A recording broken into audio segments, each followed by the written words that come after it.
Surrey real estate is not just cooling, it's breaking in slow motion. And if you're a seller who bought in 2021 or 2022, here's the scary part. You might not be able to exit without taking a real loss. Not a paper loss, a real one. Today, I'm going to explain what's actually happening in Surrey in early 2026, why people are calling it a death spiral, and what you should do if you're buying, selling, or sitting on the fence. This is market commentary, not financial advice. My name is Dan. I'm a realtor in Surrey, Langley, and the Fraser Valley. And if you want help building a plan around this market, just shoot me a text at 604-288-7592. Now let's define the death spiral properly, because most people use that term emotionally. The death spiral is not just prices dropping. It's a market where inventory builds, buyers disappear, sellers cut prices, the next sale becomes the new low comp, appraisals tighten, and liquidity dries up even more. That's the spiral. And the part that hurts most is this. When liquidity dies, even good homes struggle to sell. Most homeowners only think about price. They ask, what's my home worth?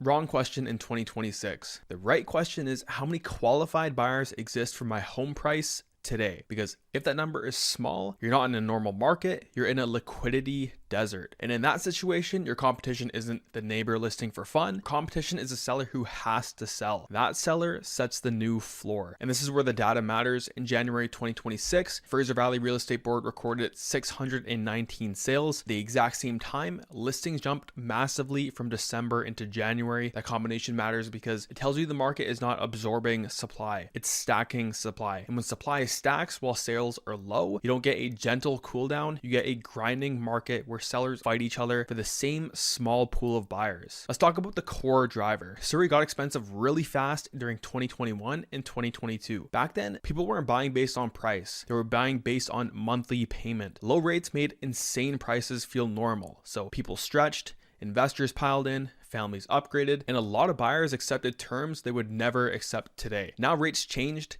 and the stress test is still a thing. So buyer qualification power is now way lower than peak. That creates the price mismatch. Sellers want yesterday's price, and buyers can only afford today's payment. And when that gap exists, this is what happens. Listings pile up, sales slow down, sellers chase the market down with reductions, buyers get more aggressive, and appraisals start anchoring to the new lower sales. That is decompression. And I want you to notice the difference. Decompression isn't a crash, it's worse because it drags on. It's death by 1,000 cuts, and the longer it drags, the more sellers get forced into reality. Here's what most people are missing. A huge number of mortgages from 2021 are renewing in 2026. If you locked in around 2021, you might have been near historic lows. Now, if you're renewing at much higher rates, that means your payment can jump hard and your cash flow gets crushed, especially your tolerance for holding the property drops substantially. This is where the market turns from I want to sell to I need to sell. And when the market gets flooded by needs, not wants,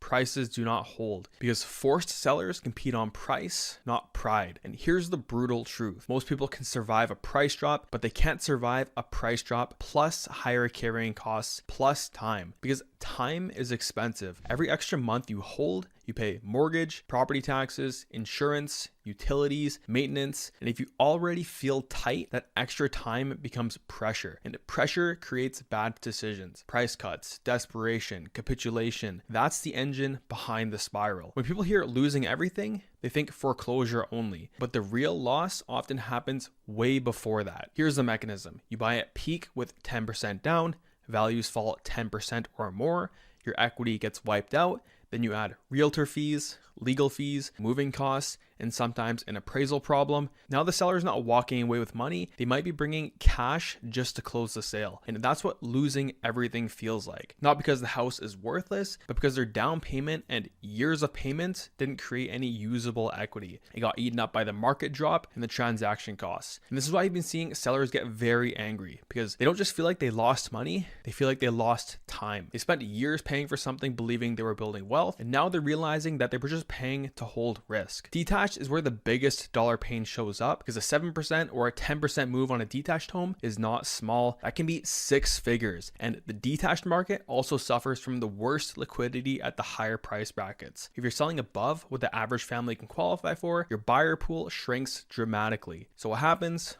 Showings drop, offers disappear, days on market climb, and sellers start doing reductions. And every single reduction sends a signal to buyers. They're negotiable. So buyers get even more aggressive. And that's how the spiral starts to feed itself. So if you're a seller, stop thinking you're negotiating with buyers, you're negotiating with the market. And the market is not emotional, it doesn't care what you paid, it doesn't care what you need, it only cares what buyers will pay today. Now here are some of the key Surrey detached numbers people need to understand. Surrey's benchmark detached price in January 2026 is around 1.39 million, and certain pockets are down double digits year over year. North Surrey and Queen Mary Park are taking harder hits. Grandview is also seeing a meaningful drop even though it's one of the premium pockets. So this is not just cheap areas getting hit, this is decompression across the board, and the higher you go in price, the thinner the buyer pool gets. That's why the top end feels frozen. And when the top end freezes, it blocks move up buyers and that slows the mid-market as well. It's a chain reaction. Now let's talk about condos because this is where a lot of people are getting wrecked. Surrey has a ton of pre-sales that were sold during the frenzy. Those buyers expected either to assign it for a profit or to close and rent it out and the numbers would work. But in 2026, the biggest risk is the appraisal gap. Here's a simple example. You agreed to buy at $700,000 in 2022. Completion happens in 2026. The bank appraises at $600,000 and the bank is not going to give you that extra $100,000. You have to bring it. If you can't, you risk losing your deposit. And depending on the contract, you can get sued for damages. This is why you see assignments flooding the market, investors trying to exit, and a lot of I'll take a loss just to get out behavior. That is capitulation, and capitulation is what creates rapid drops because people stop caring about price and start caring about survival. And there's also another layer. Investor math is not working the way it used to. When rates are higher,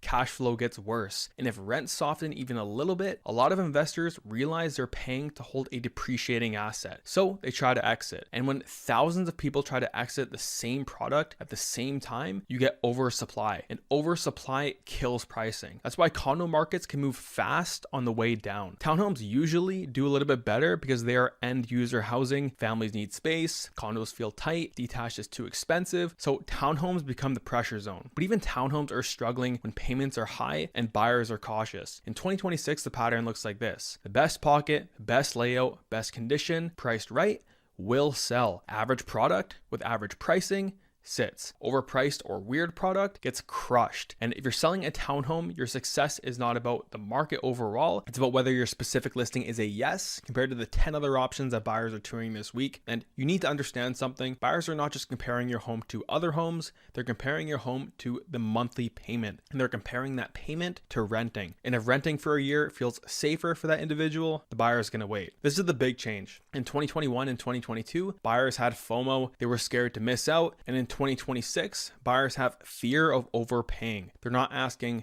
can I win the house? They're asking themselves, will this be worth less in 6 months? So they take longer, inspect harder, negotiate more, walk away with more, because sellers need buyers who act fast and buyers are doing the complete opposite. Sellers do hate this because it can feel disrespectful. Buyers ask for more conditions, more repairs, bigger discounts, but it's not disrespect, it's the market. And it's what happens when the buyers have the leverage. So let's make this practical. If you're a buyer, this is where you get leverage, but only if you stay disciplined. You negotiate, you stay picky, you do conditions, you focus on product, quality, and location, and you don't buy a problem just because the price looks discounted. In a down market, bad product becomes a permanent headache. If you're a seller, you need the price based on today's competition and today's buyer payments, not your neighbor's 2022 sale, not what you need, not what feels fair. The market does not pay for feelings. In 2026, the winners are sellers who accept the reality early and price to sell. The losers are sellers who fight reality and chase the market down with multiple reductions, because the longer you sit,